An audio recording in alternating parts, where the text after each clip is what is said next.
لڑکی کالج آ گئی۔ کالج کے باہر کھڑے ایک آدمی نے لڑکی کو اندر جاتا دیکھ کر فوراً فون سے اطلاع دی، پھر مقابلے کچھ کہا جس پر وہ یس سار کہتا اندر کی جانب بڑھ گیا۔ اندر آتے ہی اس نے اپنے آدمیوں کو اشارہ کیا، ان میں سے ایک کالج کی عمارت کی جانب بڑھا۔ بادشاہ اپنے کان میں ایئرپوڈ لگائے الرٹ انداز میں چاروں طرف نظریں دوڑاتا مونا سے مخاطب تھا۔ مونا ایک سیکنڈ، ایک پل کے لیے بھی لڑکی تمہاری نظر سے اوجھل نہیں ہونی چاہیے۔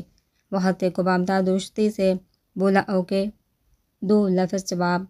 مونا لمس ابراہیم کی جانب بڑھی جو کچھ دور ہی سیڑھیوں پر بیٹھی کسی بک کو پڑھ رہی تھی۔ مونا بھی کچھ دور ہی اپنی بک کھول کر بیٹھ گئی اور لمس ابراہیم جو پڑھنے میں مصروف تھی، عمر بھی اپنا بیگ اس کے پاس رکھ کر اس کے ساتھ بیٹھ گیا۔ ہائے لمس، وہ اسے دیکھ کر مسکرا کر بولا، جس پر وہ بنا جواب میں بے تاثر سی ایک نظر اس پر ڈالے بنا کچھ بولے اپنے کام میں دوبارہ سے مشغول ہو گئی۔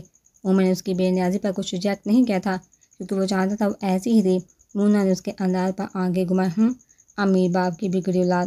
انہیں اپنی طرف سے لمس ابراہیم کے بارے میں رائے قائم کی جو کسی سے بات کرنا تو دور دیکھنا بھی گوارا نہیں کرتی تھی۔ لمس ابراہیم، کیا تم نے اپنی اسائنمنٹ کمپلیٹ کر لی؟ وہ اس سے بات کرنا چاہ رہا تھا۔ نہیں ایک لفظ جواب دیے وہ اپنی چیزیں سمیٹتے وہاں سے اٹھی۔ عمر بھی اس کے ساتھ اٹھ کھڑا ہوا۔ کیا ہم بات کر سکتے ہیں؟ لمس ابراہیم اس کے ہم قدم ہوتا لجاجت بڑے انداز میں گویا نہیں، وہی جواب پر پہلے کی نسبت آپ کی بات اس کے لہجے میں کڑھتگی تھی۔ وہ تیز چلنے لگی۔ Just a few movements please. وہ آج اس سے بات کرنے پر بازی تھا۔ Please Umar leave me alone, وہ اکتائے ہوئے لہجے میں بول کر آگے بڑھی پر اس کی نازک کلائی عمر کے ہاتھ میں آگے اس کے پورے وجود میں جیسے شرارے بڑھ گئے، اور اس سے پہلے کہ وہ کوئی شدید رد عمل دیتی اس کی نظر سامنے ہی کچھ فاصلے پر کھڑے بادشاہ پڑ گئی، جو ہمیشہ کی طرح سوٹ بوٹ اپنی بے تحاشا چاہ جانے والی شخصیت کے ساتھ سیاہ آنکھوں میں آگ کا ایک طوفان لیے اسے دیکھ رہا تھا۔ بادشاہ نے ایک نظر اس کی کلائی کو دیکھا جو عمر کے ہاتھ میں تھی۔ اس کا دل چاہا عمر کا ہاتھ ہی اکھاڑ دے، نہ جانے کیوں انگاروں پر لوٹنے لگا تھا، پر ایسا کیوں ہو رہا تھا؟ یہ جلن، یہ غصہ اور اندر جلتی آگ کس لیے؟ وہ کیوں اس قدر پاگل ہو رہا تھا؟ اور اس پر لمس ابراہیم کی دل جلسی آنکھوں کی مسکان، اس کا دل چاہ رہا تھا وہ اس لڑکی کو زمین میں زندہ گاڑ دے جو اسے پاگل کہہ دے۔ لمس ابراہیم کی آنکھیں مسکرائی تھی اسے جلتا کرتا دے کر۔ وہ عمر کو کچھ بھی کہنے کو ارادہ ترک کرتی اس کی جانب بڑھی۔ وہ نہیں چاہتے تھے وہ ایسا کیوں کر رہی ہے، پر بادشاہ کو اپنے لیے تڑپتے دیکھ عجیب سی کیفیت ہو رہی تھی۔ اوکے چلو، اس کے ہاتھ سے اپنی کلائی نکالتے اسے مسکرا کر بولی۔ عمر کو اپنی ہی آنکھوں پر یقین نہ ہوا، کیا وہ سچ میں مسکرائی تھی؟ بادشاہ سختی سے جبڑے بھیجے ضبط کی حدود کو چھوڑا تھا، شاید وہ بہت بری طرح سے بادشاہ کے ضبط کو آزما گیا تھا۔ اسے جہاں تک گیا تھا وہ بہت پرجیسر تھا اپنی چیزوں کے لیے، اگر کوئی انہیں ہاتھ بھی لگاتا تو وہ بہت برے طریقے سے مقابل کو مارتا۔ اسے یاد ہے جب وہ 8 سال کا تھا تو کلاس میں ایک لڑکے نے اس کی پینسل چرائی تھی، تو اس نے وہی پینسل اس لڑکے کی ہاتھ کی پشت پر اس قدر ظالمانہ انداز میں ماری تھی کہ وہ اس کے ہاتھ میں بے بس ہو گئی، پر وہ چیز تو نہ تھی، وہ تو انسان تھی، ایک نازک سی صنف نازک بادشاہ کو چھونے والی پہلی لڑکی، وہ پہلی لڑکی جسے بادشاہ نے اپنے قریب کیا، وہ پہلی لڑکی جسے بادشاہ نے اپنا پہلا لمس بخشا۔ تو کیسے کوئی اسے چھو سکتا تھا؟ کیسے وہ کسی اور کے سامنے مسکرا سکتی تھی جبکہ اس کی مسکراہٹ کو اس نے بھی ابھی تک محسوس نہیں کیا تھا، اس کے ساتھ جا چکی تھی، اور وہ وہیں کھڑا اس جگہ کا گوڑا تھا جہاں وہ دونوں کچھ پل پہلے کھڑے تھے۔ وہ جیسے ہی کالج کے پارکنگ ایریا میں داخل ہوئی کسی نے اسے پیچھے سے اس کی ناک میں کلوروفارم سے بڑا رومال رکھ دیا۔ وہ ایک پل کے لیے چٹ پٹائی، پر دوسرے ہی پل وہ بے ہوش ہوتی ڈر لگتی چلے گئی۔ پل میں اس کے نازک سے وجود کو گاڑی میں ڈالتے وہ نکلتے چلے گئے۔ مونا جو کب سے اسے تلاش کرتی جنجلا سے کہ کہاں گئی یہ آفت، وہ ادھر ادھر نظر گواتی اسے ڈھونڈتی، بس ایک پل کے لیے اس کی نظر ہٹی تھی اور وہ غائب۔ مجبوراً اسے بادشاہ کو کال ملانے پڑی اور خبر ملتے وہ اگلے پل وہ اسے آتا نظر آیا۔ وہ بنا اس کے سنے غصے سے سختی سے بازو بجھے ایک سائڈ پر لے کے، کیا بکواس کی تھی لمس ابراہیم، میں نے تم سے کہا تھا وہ لڑکی ایک پل کے لیے بھی تمہاری نظر سے اوجھل نہیں ہونی چاہیے، پھر کیسے تم نے اسے کھو دیا؟ اگر اسے کچھ ہوا نا مونا تو بادشاہ سے رحم کی امید نہیں کرنا تم۔ مونا نے جیسے سکتے میں آگے، کون تھا یہ وہ بادشاہ تو نہیں تھا جو لڑکیوں کی جانب ایک نظر دیکھنا بھی پسند نہیں کرتا تھا، یہ وہ سرد مزاج بادشاہ تو نہیں تھا، یہ تو کوئی اور ہی تھا جس کی آنکھوں میں اس لڑکی کے لیے کچھ عجیب سا پاگل پن تھا۔ اس کا دل دھک سے رہ گیا تھا۔ دعا کرنا وہ ٹھیک ہو، اسے کچھ نہ ہو، ورنہ میں سب کچھ تباہ کر دوں گا۔ وہ اس کے پورے نام سے آئمہ مجید وہ اس کے پورے نام سے مخاطب کرتے انگارے اگلتا وہاں سے نکلتا چلا گیا۔ وہ بھی خود کو سنبھال دی اس کے پیچھے بھاگی، کیونکہ اسے کسی بھی حال میں اس لڑکی کو تلاش نہ تھا۔ ارے یار کیا لڑکی ہے! ان شیطانوں میں سے ایک لمس ابراہیم کے بے سرد وجود کو دیکھتے ہوئے بولا، ہاں یار، رانی سے ایک دم رانی۔ تو بوس کا دل نہیں آیا اس پر۔ اس جل پڑی کو دیکھ کر تو کوئی بھی پاگل ہو جائے۔ دوسرے نے بھی رائل ٹپکتے حباسے سے لمس ابراہیم کے وجود کو دیکھتے کہا، ہاں یار، رانی سے ایک دم رانی۔ ایسے ہی تو باس کا دل نہیں آیا اس پر۔ وہ جل پڑی کو دیکھ کر تو کوئی بھی پاگل ہو جائے۔ دوسرے نے بھی رائل ٹپکاتے حباسے سے لمس ابراہیم کے وجود کو دیکھتے کہا، ویسے کیوں نہ ہم بھی تھوڑا سا ٹیسٹ کر لیں؟ اس سور کو باس کو کون بتائے گا؟ پہلے نے کہا تو دوسرا سوچ میں پڑ گیا، بات تو اس کی بھی ٹھیک تھی۔ ہاں ہاں کیوں نہیں، اس پر کچھ حق تو ہمارا بھی بنتا ہے نا۔ وہ خوشی سے کھلکھلا اٹھا اور پھر دونوں اپنے گندے عزائم کے ساتھ اس کی جانب بڑھے تھے۔ ان میں سے ایک پانی کی بوتل اس کی جگہ انڈیل تھے۔ پانی کے گرتے ہی لمس ابراہیم ہوش میں آنے لگی تھی، جس پر وہ دونوں خوشی سے کھلکھلا اٹھے تھے۔ اس کی جناتی کہکے پر لمس ابراہیم پل میں اپنے حواس میں لوٹی خوف ہرا سے اٹھی۔ وہ خوف زدہ سی پیچھے کو کسی نے کہا، کون ہو تم لوگ، مجھے کیوں لائے؟ وہ بامشکل کٹی کٹی آواز میں بولتی، ارے واہ، یہ گڑیا تو بولتی ہے۔ ان میں سے ایک اس کا مذاق اڑاتے اس کی جانب بڑھا۔ لمس ابراہیم کو دونوں کی نظروں سے خوف آیا تھا۔ وہ اپنا اسکارف اپنے گرد مزید لپیٹنے لگی۔ او بیبی، ہم سے چھپ رہی ہے؟ دوسرا بولتے اس کا اسکارف کھینچنے کے لیے اس کی جانب بڑھا تو وہ خوف سے سانسیں روک گئی، اس جدوجہد میں کہ وہ شاید پامال ہونے سے پہلے ہی مر جائے۔ ویسے بھی جینے کے لیے اس کے پاس ہٹا ہے کیا؟ ایک سانسیں، اور وہ بھی انہیلر کے محتاج کھوکھلی اس کی زندگی کی طرف۔ اس کی زندگی کی طرف آج اگر وہ مر بھی جاتی تو کون تھا، کسی کو فرق پڑنا تھا۔ پر خدا کو شاید کچھ اور منظور تھا۔ اس سے پہلے کہ وہ شیطان اس کا اسکارف کھینچتا، ایک اڑتی ہوئی گولی اس کا ہاتھ چیرتی نکل گئی۔ وہ چیختے میں اپنا ہاتھ تھام کر زمین بوسنے بعد دوسرے نے خوف زدہ ہوتے دروازے کی جانب دیکھا، جہاں ایک سیاہ لباس میں ایک نقاب پوش کھڑا تھا۔ کاش وہ اس کھنڈر میں رکنے کے بجائے ہاند کی بتا جگہ پر فوراً لڑکی کو پہنچا دیتے تو یہ نہ ہوتا۔ وہ ایک پل کی دیر کے بنا دوسرے کی کھوپڑی میں سراخ کر گیا تھا۔ اس کا خون ہر طرف پھیلتا لمس ابراہیم وحشت زدہ کر گیا۔ وہ جو پہلی سانس روکے ہوئے تھی، یوں ہون دیکھتے سانسوں کی مالا ٹوٹنے لگی۔ وہ باریک قدموں سے چلتا لمس ابراہیم کے جانب بڑھا، نظر اس کے نڈھال سے وجود پر تھی۔ دوسرا شیطان جو زمین پر پڑا کرا رہا تھا، اس کی مسلسل چلانے پر وہ تنگ آتا ایک ہی گولی میں اس کا کام تمام کر دیا۔ لمس ابراہیم کی آواز کہیں حلق میں ہی دب گئی۔ اسے ڈرتا دیکھتا وہ تیزی سے اس کی جانب بڑھا۔ ہے مرمر بادشاہ ایک ہی جھٹکے میں اسے اپنی باہوں کے حصار میں لیتے اس کا گال تھپ تھپانے لگا۔ جو مشکل سے سانس لیتی ہے مرمر، سانس لو، وہ اسے سانس نہ لیتے دیکھ دیوانہ وار ہوا تھا۔ وہ سانس نہیں لے رہی تو لگ رہا تھا وہ مر رہا ہے۔ سانس لو لمس ابراہیم، آئی سیڈ، سانس لو ڈیمٹ، ادروائز آئی ول کل یو۔ اس کا چہرہ جبڑے سے دوچے جنونی سے بولا تھا، پر وہ سانس کہاں لے پا رہی تھی۔ وہ ایک پل میں فیصلہ کرتے اس پر چکا تھا۔ لمس ابراہیم کی آنکھیں پھڑ پڑی، سانسیں اگلے پل بحال ہونے لگی، کیونکہ وہ قطع قطع سانسیں اس میں انڈیلتا اس کی سانسوں کی مالا سمانے لگا۔ وہ پاگل ہوتی دھڑکنوں کو سنبھالتے مزید نڈھال ہونے لگی تھی۔ اس کی ہڈی کو دبوچوں سے خود سے دور کرنے لگی، جو ناممکن سا ہی لگ رہا تھا۔ بادشاہ پر تو جیسے سحر سا طاری ہو گیا تھا۔ اسے مزید خود میں بھینچ گیا، جس پر وہ نازک سی جان نہ برداشت کرتے اس کی باہوں میں حواس کھو گئی۔ جس پر اگلے ہی پل حواس میں لوٹا اس سے دور ہوا۔ اس کی نبض چیک کی جو اب نارمل تھی۔ بادشاہ نے اس کی شدت سے سرخیاں جلکاتے ہونٹوں کو دیکھتے نظریں چرائی تھی۔ وہ اتنا بے خود کب سے ہو گیا تھا؟ یہ لڑکی اسے پاگل کہتی، کچھ تو تھا اس میں جو بادشاہ کے دل میں عجیب سی کیفیت بیدار ہوتی تھی اس لڑکی کو دیکھ کر۔ 2 دن سے بادشاہ نے لمس ابراہیم کو روم میں باندھ کر رکھا تھا۔ اس کا بیگ بھی اس کے پاس ہی رکھا ہوا تھا، اس میں فون بھی تھا، پر افسوس اس کی بیٹری ڈر تھی۔ 2 دن سے اس کی حالت پاگل سی ہو گئی تھی۔ اسے یہاں پھینک کر وہ نہ جانے کہاں چلا گیا تھا۔ بس کھانا دینے ایک ملازم آتی تھی۔ وہ لاکھ روئی منتگی پر ملازمہ کی جیسے کان باندھ کیے ہوئے تھے۔ بادشاہ اور ریان ملک لاہور کے ہوئے تھے۔ اب وہ ادھر ادھر دروازے کو پی رہی تھی۔ پلیز دروازہ کھولو، میرا دم گھٹ جائے گا یہاں، مجھے باہر نکالو۔ وہ روتے ہوئے چلا رہی تھی۔ مونا جو لاؤنج میں بیٹھی کام کرتی مسلسل اس کی جو بخار سے اکتا کر اٹھی۔ کیا مصیبت ہے! وہ جلا کر دروازہ کھولے، اس پر ابراہیم سہم کا پیچھے ہوتی، مجھے جانے تو پلیز۔ وہ ڈرتے ڈرتے میں آنسو اپنی ہتھیلی سے رگڑ کر صاف کرتی منت بڑے لہجے میں بولی، شٹ اپ، اب آواز نہ آئے تمہاری ورنہ زبان کھینچ لوں گی تمہاری۔ اس کے نازک ساپے اور معصوم چہرے کو دیکھتے سلجھ کر بولی۔ بادشاہ کو اسے دیکھنا ابھی تک وہ منظر اس کی آنکھوں کے سامنے گم ہے تھا۔ کیونکہ قید کیا ہے، مجھے یہاں جانا ہے، مجھے اپنے گھر کون ہو تم لوگوں کو کیوں یاد کر رکھا مجھے جہاں؟ وہ مسلسل آنسو بہاتے غصے سے پھٹ پڑی تھی۔ مونا کا ہاتھ اٹھا تھا اور لمس ابراہیم کے نازک گال پر نشان چھوڑ گیا۔ وہ جو پہلے نڈال سے لہرا کر زمین پر اونڈے منہ گری، اسے اپنا دماغ سن ہوتا محسوس ہوا۔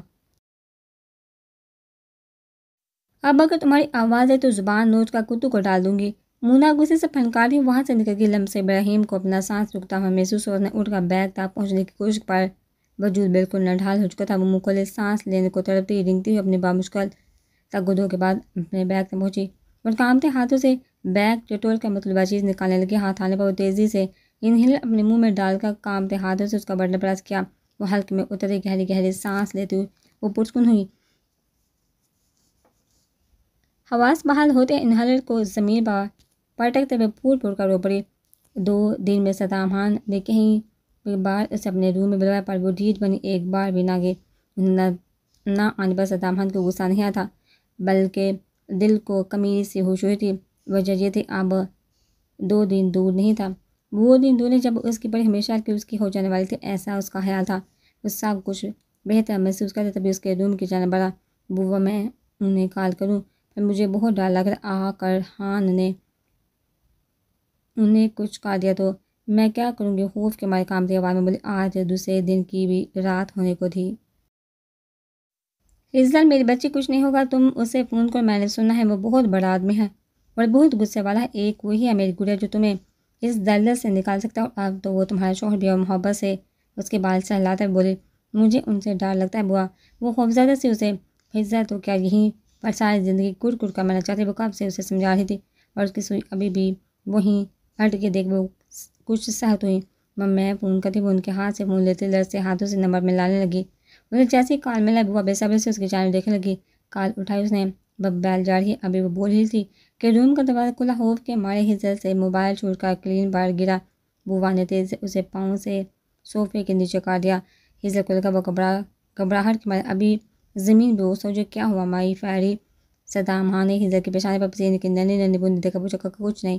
وہ تیزی سے بولے اچھا چھوڑو اس بات کو، یہ بتاؤ آئی کیوں نہیں؟ وہ بوا کو ہاتھ کے اشارے سے باہر جانے کا کہتے اس کے قریب آیا۔ بوا کو روم سے جاتا دیکھ وہ مزید خوفزدہ ہو چکی تھی۔ وہ میری طبیعت ٹھیک نہیں تھی، وہ جو بات کر رہی تھی صدام خان 2 دن بعد اس حسین مورت کو دیکھ رہا تھا، تبھی بے قابو ہوتے جذبات کے ساتھ اس کا ہاتھ تھام کر اپنے لبوں سے لگا گیا۔ افضل اس کا ناپاک لمس اپنے ہاتھ پر محسوس کرتے چلا اٹھی۔ آج یہ پہلی بار ہوا تھا۔ وہ چیخ چیخ کر روتی اپنے ہاتھ کو مسلنے لگی۔ اسے لگا جیسے کسی نے اسے تیزاب کے تاپ میں ڈال دیا ہو۔ صدام خان تو اسے روتا دیکھ کر غصے سے پاگل ہو گیا۔ تو کیا ہوا اگر اس نے اسے ذرا سا چھو لیا تھی تو وہ اسی کی نام چپ، ایک دم چپ، ورنہ برا حال کروں گا تمہارا۔ اسے بالوں سے بچ اس کا چہرہ اپنی جانب اٹھائے ہوئے تیش سے بولا۔ وہ سہمی ہوئی ہرنی کی مانند آنکھوں میں بے تحاشا خوف سمائے زخمی نظروں سے اسے دیکھتی دل میں دعا کرتی رہی تھی کہ وہ آ جائے، تم میری ہو۔ یہ بات کان کھول کر سن لو، وہ بول رہا تھا پر وہ سن کر رہی تھی۔ اس کی سماعت میں تو وہ اپنی دیوانگی گول گیا تھا۔ تم صرف میری ہو، صرف میری۔ تمہیں چھونے کا، تمہیں محسوس کرنے کا، تمہارے پور پر، تمہارے وجود کی رعنائیوں پر، تمہاری یہ خوبصورت جھیل سے سنہری آنکھوں پر، ان پہرا دیتی اس جالر پر، وہ جنونی انداز، وہ استحقاق تمہارے اس گلال گالوں کو نرمیاں محسوس کرنے کا۔ کیسی دیوانگی تھی اس کے انداز میں۔ تمہارے ان سرخ لبوں کی سرخیاں صرف میرے لیے ہیں، وہ وار پردگی صرف اسی کے لیے تھی۔ تمہاری سانسوں کو بے ہنگم صرف میں ہی سونپ سکتا ہوں جانا۔ اسے یاد ہے جب وہ اسے خود میں سموتے اس کی جان نکالنے کے در پر تھا۔ اب میں تم سے اور دور نہیں رہوں گا پری جان، بس کچھ دن، پھر تم صرف میری۔ وہ اس کا دھیان کہیں اور دیکھتے وہ اس کا منہ بوچھ اپنی جانب کرتے ایک ایک لفظ پر زور دیتے ہوئے بولتا اسے چھوڑتا وہاں سے نکل گیا۔ عالم راؤ واش روم میں تھا جب اس کا فون رنگ ہوا۔ وہ تیزی سے ٹراؤزر پہنتے باہر آیا اور فون اٹھا اسپیکر پر ڈالتے اپنے وارڈروب کی جانب بڑھا۔ ہیلو، اس کی بڑی آواز روم میں گونجی، پر دوسری جانب سے صدام خان کی آواز جیسے سماعت سے ٹکرائی۔ اس کی خیزل گرے آنکھوں میں وحشت کی سرخیاں گلنے لگی۔ وہ تیزی سے بات چینج کرتا اپنی ہوڈی کو سر پر ڈالے، چہرے پر ماسک لگائے، ہاتھ پر بلیڈ چڑھائے، فون اٹھاتا اپنی زندگی کی جانب چل دیا۔ پورش میں کھڑے ہیوی بائک کا ہیلمٹ پہنتے وہ تیزی سے راؤ پیلس سے نکل کر سیاہ گول تار سڑک پر آ گیا۔ بائک ہوا سے باتیں کرنے لگی۔ کچھ دن میں وہ صدام خان کے پیلس کے سامنے تھا۔ اس نے ڈور ناک کیا پر جیسے ہی گارڈ نے دوبارہ کھولا، عالم راؤ نے بلیڈ چڑھائی، مٹھی کا مکہ اس کے منہ پر چڑھ دیا۔ وہ درد سے چلاتے ہوئے زمین پر گرا اور گیٹ کھولتے ہوئے اندر کی جانب بڑھا۔ سامنے کا تعداد آدمی اسے مارنے کے لیے لپکے۔ تبھی وہ اپنی جیب سے کچھ نکال کر ان کی جانب پھینکا، جس سے فضا میں ہر طرف دھواں پھیل گیا۔ سب اپنا پیٹ پکڑ کر کھانسنے لگے۔ عالم راؤ سانس کے اندر کی جانب بڑھ گیا۔ اوکے پکڑو اسے، کون ہے وہ؟ ایک آدمی نے عالم راؤ کو حال میں انٹر ہوتے دیکھ کر چلایا۔ عالم راؤ اپنے دوسرے ہاتھ میں چاقو کو تھامتے ہوئے ان سب کی جانب بڑھا۔ ان نے بھی عالم راؤ پر حملہ کیا۔ عالم راؤ شیر کی مانند دار تھا، اپنا کام دیکھتے تیزی سے دونوں ہاتھوں کو حرکت دیتے اس کے بیچ میں سے گزرتا، سیڑھی پر سکون سے جا کھڑا ہوا۔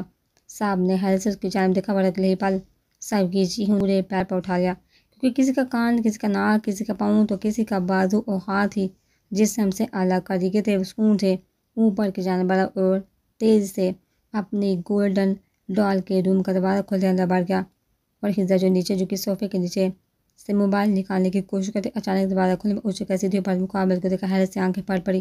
آپ وہ چلائی، چلو گولڈن ڈال۔ اس کا ہاتھ تھامتے ہوئے تیزی سے روم سے نکلا۔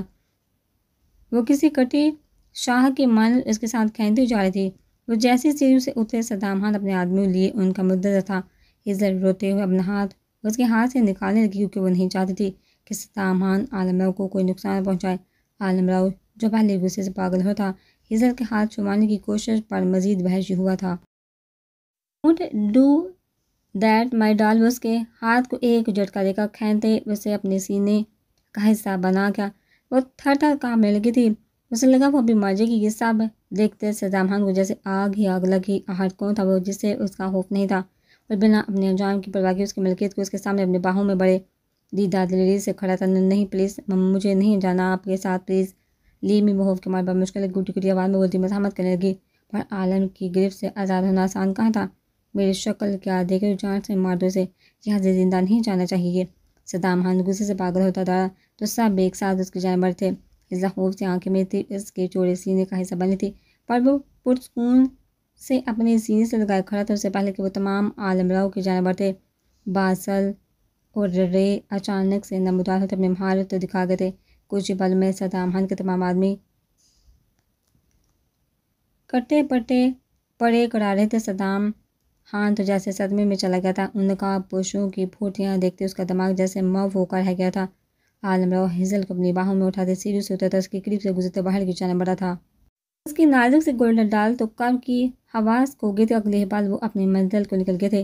صدام خان پر جیسے گہرا سکتہ طاری ہو گیا تھا۔ وہ ساکر سا کھڑا پتھری آنکھوں سے اپنے آدمیوں کو کراتے دیکھ رہا تھا۔ وہ ہوش و حواس سے بیگانے اس وقت عالم راؤ کے روم میں موجود تھی۔ وہ یک تعجب سے دیکھ رہا تھا، مگر روح کی پیاس جیسے مٹ نہ رہی تھی۔ وہ نازک سے بڑی کمزور سے دل کی ملکہ عالم راؤ کے پتھر دل میں جیسے سراغ کرتی اس میں اپنی دیوانگی بڑھ گئی تھی۔ جانے جانا، جلدی سے اٹھ جائیے اور نہیں تڑپائیے۔ اپنے دیوانے کے بوجھ پر جھکتے مدم آواز سرگوشی کرتا بے قرار سا ہو رہا تھا۔ ابھی کچھ دیر پہلے ریان ملک اس کا چیک اپ کر کے گیا تھا۔ اس نے بتایا تھا کہ وہ خوف کی وجہ سے بے ہوش ہوئی ہے۔ اب اپنے دل کا کیا کرتا جو اس کی بند آنکھوں کو دیکھا بے چین ہوا تھا۔ ابھی کچھ پل ہی گزرے تھے کہ اس کی گولڈن ڈال کی پلکوں میں جنبش ہوئی تھی، جسے دیکھا جیسے اس کی روح کو کرایا تھا۔ ہے جان جانا، اس کے نرم روئی سے ہاتھ کی پوچھ کو اپنے لبوں سے لگاتے مدم آواز میں مجنونانہ نظروں سے اس کے حسین چہرے کو دیکھتے پکارا تھا، جس پر وہ غائب دماغی سے اس کی جانب دیکھنے لگی تھی۔ جو نرم نظروں سے اس کی جانب دیکھنے لگی، پر احساس سے اس کے چہرے کے تاثر بدلنے لگے، جیسے جیسے دماغ کی ساری کلیاں روشن ہونے لگی تھی۔ خوف اس کے رگوں میں سیر کرنے لگا تھا۔ دور رہیں مجھ سے، آپ کیوں لائے ہیں آپ مجھے یہاں؟ کیوں؟ وہ آپ کو بھی مار دے گا، سب مر جائیں گے اور بس ہی زندہ رہے گی۔ صدام خان کی قیدی بن کر اس عیاشیوں بہت زیادتی ہوتی چلا رہی تھی۔ اس سے پہلے کہ وہ مزید اپنے بارے میں کوئی بیہودہ الفاظ بولتی، عالم نے تیش کی عالم اسے کھینچتے اپنے حصار میں جھٹکا۔ خبردار خبردار، جو آپ اپنے بارے میں ایک اور بکواس کے اپنے منہ سے جان سے مار دوں گا۔ میری ہو تم، صرف میری، سمجھی؟ صرف میری ہو تم۔ جانے عالم راؤ کی اس کا جبڑا اپنے ہاتھوں میں دبوتا کر رہا تھا، خوف سے تھر تھر کانپنے لگی تھی۔ جس جیسے پسلیاں توڑ کر باہر آنے کو مچل اٹھا تھا۔ اس کی زرد پڑتی رنگت پر ایک دم سے عالم راؤ کو اپنی غلطی کا احساس ہوا تھا۔ وہ اپنی گرفت میں نرمی لاتے اسے خود میں بیچ گیا۔ اس کے ہزار میں نرمی محسوس کرتے وہ پھول پھول کر رو دی۔ جانے عالم راؤ تڑپ اٹھا تھا اس کے آنسو پر۔ جانم رون ہی بلیز، اس کے سنہری بالوں کو نرمی سے سہلاتے مدھم آواز میں سرگوشی میں بولا، آپ بھی بوڑھے ہیں۔ اس کی ہڈی کو اپنی مٹھی میں دبوچے روندی آواز میں بولی، مجھے پتہ ہے جانے جانا۔ انہیں اعتراف کیا تھا، آپ نے مجھے ڈرا دیا۔ وہ مزید شکوا گو ہی، سوری جانا، اب کوئی ڈر بھی اپنی گولڈن ڈال کے پاس بھی نہیں آنے دوں گا۔ وہ اس کی پیشانی پر بوسہ دیتے ہوئے نرمی سے بولا تھا، نو، آپ نے مجھے ڈانٹا بھی۔ اس کے شکوے کی فہرست لمبی تھی۔ پیار بھی سب سے زیادہ کرتا ہوں اپنی جان سے۔ اس کی مہروتی چھوٹا سا ہاتھ اپنے ہاتھ میں لیتا، اس کی انگلیوں پر اپنے دہکتے لب رکھتے، الفت اور دیوانگی سے گویا ہوا۔ اس کے لمس پر اس نازک سے پڑ کے گال گلال ہوئے تھے۔ آپ نے یہاں پر ہٹ بھی کیا۔ اگلی بار اسے مزید یاد آئے تو وہ پھر سے روٹھی۔ عالم راؤ نے اس کا چہرہ دیکھا جہاں دونوں گال پر اس کی انگلیوں کے نشان تھے۔ وہ تڑپ اٹھا تھا، معاف کر دو میری جان اپنی دیوانے کو۔ وہ دیوانہ وار اس کے دونوں گال پر اپنے لمس مہکتے جیسے مداوا کرتے بولا تھا، اس کے لمس اسے اپنے رخسار جلتے ہوئے محسوس ہوئے، دل اگلے باغی ہو رہا تھا۔ آئی ہیٹ یو، وہ اس کے سینے پر اپنا چہرہ چھپاتے مدھم آواز میں سرگوشی میں بولی تھی۔ جانے عالم راؤ کے چہرے پر تبسم بکھرا تھا، آئی لو یو جانے جانا۔ وہ بھی اس کے انکلوں پر اپنا لمس چھوڑتے مدھم سرگوشی میں بولے، اس کی سرگوشی پر ہزل کے ہونٹوں پر تبسم بکھرا تھا۔ کاش یہ لمحے یہی رک جاتے اور وہ زندگی بھر انہیں محافظ بر حصار میں رہتی۔ کتنا سکون تھا اس شخص کے پناہوں میں جیسے وہ اب بھی ٹھیک سے جانتی بھی نہ تھی۔ وہ زبردستی اس کا محرم بنا تھا۔ وہ اپنی گولڈن ڈال میں کھویا ہوا تھا، تبھی اسے باہر سے شور سنائی دیا۔ وہ لمحے میں اسے خود سے جدا کرتا باہر کی جانب بڑھا۔ وہ لاؤنج میں بیٹھا کب سے اس کش مکش میں تھا کہ وہ جائے یا نہ جائے۔ پتہ نہیں اس نے کھانا کھایا تھا یا نہیں۔ وہ کیسی تھی؟ 2 دن سے اس نے اس کی خبر تک نہیں لی تھی، پر مونا کو تلقین کی تھی کہ اسے وقت پر کھانا دیا جائے۔ پر دل کو چین کہاں تھا، تبھی وہ اپنے دل کے ہاتھوں مجبور ہو کر اس روم کی جانب بڑھا جہاں وہ قید تھی۔ آہستہ سے دروازہ کھول کر اندر داخل ہوا تھا۔ سامنے ہی فرش پر سکڑی سمٹی پڑی ہوئی تھی۔ اسے اس طرح فرش پر پڑا دیکھ وہ تیز اس کی جانب آیا تھا۔ قریب آتے اس کے رخسار پر تھم انگلیوں کے نشان دے کر وہ پاگل ہوا تھا۔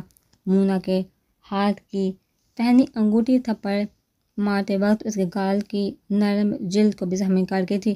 بازشاہ نے اس کے یہ بستہ وجود کو اپنی باہوں میں بڑھتے بیر پر ڈالا تھا۔ وہ چاہتا تھا یہ کس کی حرکت ہے، اس پر بلینکٹ دیتا تو ایش خیال میں باہر کی جانب بڑھا، اور مائمہ مجید کے نصیب ہوئے کہ وہ ہاتھ میں کعبے کا مگ لیے سامنے ہی آ رہی تھی۔ بادشاہ ایک جس میں اس تک پہنچا، اس کی گردن دبوچتے اسے گھسیٹتا دیوار سے لگا گیا۔ اس ابتار پر مونا کی آنکھیں پھٹ پڑی، کعبے کا مگ زمین بوس ہوا۔ ہاؤ ڈیئر یو مونا، تمہاری ہمت کیسے ہوئی لمس ابراہیم کو مارنے کی؟ میں تمہیں جان سے مار دوں گا پاگل عورت۔ وہ کسی سے پاگل ہوتا جا رہا تھا، اس کی گردن پر گرفت بھی مضبوط کی تھی۔ شور کی آواز سنتے ہی ریان ملک اور عالم راؤ بھی باہر آئے تھے۔ سامنے کا منظر دیکھ وہ دونوں اس کی جانب بڑھے۔ بازی چھوڑو، کیا کرو؟ عالم راؤ اور ریان ملک نے اسے مونا سے دور کیا۔ چھوڑو مجھے جان، میں اس ہبلی عورت کو جان سے مار دوں۔ آج اس کی ہمت کیسی ہوئی مرمر کو ہاتھ لگانے کی، اسے مارنے کی، اسے زخم دینے کی۔ وہ بپڑے شیر کی مانند پھر اس پر جھپٹا، پر عالم راؤ نے اس پر گرفت مضبوط کی تھی۔ مونا زمین پر بیٹھی اپنی گردن سہلاتی مسلسل کھانستی تھی۔ ریان لے کر جاؤ مونا کو یہاں سے، عالم راؤ نے مونا کی حالت دیکھتے ہوئے کہا۔ ریان ملک نے اسے حکم بار تیزی سے تلقین کی تھی، جان چھوڑو مجھے پلیز جان۔ وہ کیسے اسے مار سکتے، کتنی نازک سے ہیں وہ کیسے اسے ہرٹ کر سکتے؟ اس آنکھوں سے اس راستے کو دیکھتا غصے سے بڑبڑا رہا تھا، بازی ریلیکس، کچھ نہیں ہوا، وہ اب نہیں ہرٹ کرے گی اسے، وہ اب اس کے قریب بھی نہیں جائے گی۔ اسے ریلیکس کرنے لگا، جو اس کے علاوہ کسی کے بس کی بات نہیں تھی۔ جان وہ میری ہے جان، اسے کوئی ہرٹ نہیں کر سکتا، سب کو مار دوں گا، سب کو مار دوں گا۔ وہ پھر سے جنونی ہوا تھا، نہیں ہوئی، ہرٹ نہیں کرے گا اسے، تمہوں نے اس کی حفاظت کری، اور میں اور ریان ہیں، آج سے ہم دونوں بھی بھائی ہیں اس کے، تو کیسے اسے کوئی ہرٹ کرے گا؟ وہ جانتا تھا، وہ پھر سے پینک ہو رہا تھا۔ 12 سال سے ایسا ہی تو ہو رہا، جب بھی اس طرح کی سچویشن ہوتی اسے عالم راؤ ہی سنبھالتا، اور اگر وہ بے قابو ہو جاتا تو اسے انجیکشن دینے پڑتے جو اس کے لیے نقصان دہ تھے۔ اب بھی بہت مشکل سے عالم راؤ نے اسے کام ڈاؤن کی تھا۔ اسے روم میں چھوٹے مائیکرو لمس ابراہیم کو کھانا کھلا کر میڈیسن دینے کی تلقین کی۔ وہ اپنے روم کی جانب بڑھا، اس کے سامنے چپا بیٹھا اسے یک ٹک دیکھ رہا تھا۔ کتنا انتظار کیا تھا اس نے اس کے ہوش میں آنے کا، اس بے رحم نے اپنی پلکوں کو جنبش دیتے 4 سال لگا دیے، نہ جانے کیسے اور کیوں وہ اس کے دل میں بسنے لگے تھے۔ 4 سال پہلے جب عالم راؤ اسے ہسپتال لے کر آیا تھا، تو اس وقت چھوٹی سی بچی لگی تھی اسے، ابھی اس کی عمر کی بڑی سی صحت پہلے سے بھی گر چکی تھی۔ اس بیماری نے اسے بالکل نچوڑ دیا تھا۔ ہے پریٹی گرل، ویک اپ، وہ مدھم آواز میں بولا، نرمی سے اس کا ہاتھ اپنے ہاتھ میں لیا جہاں انجیکشن اور ڈرپ لگنے کی وجہ سے اب نیلے نشان پڑ گئے تھے۔ اسے آنکھیں کھولتا نہ دیکھ وہ ایک سرد آب بڑھتے چیئر کی پشت سے اٹکا کہاں کے مند کے ابھی کچھ ہی دیر بیتی تھی کہ اس کی سماعت سے ایک نسوانی سی آواز سے کئی پانی ہوش کو حلق سے بامشکل آواز برآمد ہوئی۔ ریان ملک کو لگا اس کی سماعت کو دکھا ہوا ہے، پر وہ کچھ کہنے کو لرزے لب اس بات کی گواہی تھے کہ ان لبوں میں جنبش ہوئی تھی